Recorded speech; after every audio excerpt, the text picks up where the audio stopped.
Today we honor the memory of Blessed John Francis Burte, Apollinaris Morel, and Severin Giraud, all Franciscan friars who were among the 116 priests and seminarians massacred on this date in 1792 at the Carmelite Church and Friary in Paris during the French Revolution.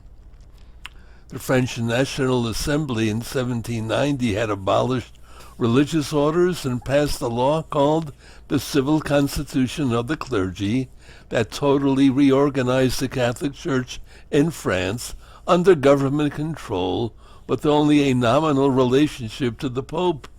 When the Pope condemned the Constitution as a violation of divine law, the government demanded that clergy take an oath to obey it, an oath.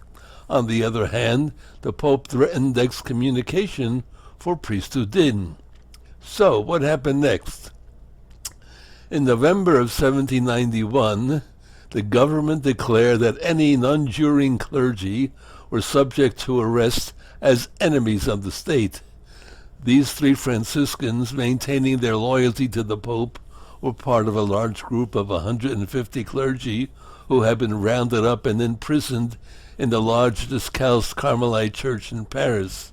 They had been told that they would be exiled to French Guiana. In the late summer of 1792, word reached Paris that foreign armies were invading France and advancing on the capital.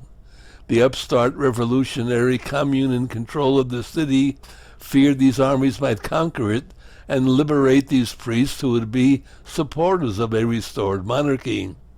So when the hysteria mobs were incited to eliminate the priests, and on September 2nd, they rushed to the Carmelites. There they subjected the inmates to a roll call, each man briefly questioned and then sentenced to immediate death, carried out by the mob armed with a variety of weapons, swords, knives, axes, and guns. Although a few prisoners were acquitted, the vast majority were executed with extreme barbarity. So these three martyrs represent the three branches of the Franciscans. Jean Burte was a conventual who was a professor of theology and guardian of the large friary in Paris. Apollinaris was a Capuchin, a prominent preacher and confessor, and Severin was a friar of the Third Order and chaplain to a large convent of Franciscan sisters. Our Lord Jesus Christ, whose footprints we must follow, called his betrayer friend and gave himself willingly to those who crucified him. Our Franciscans did exactly the same thing.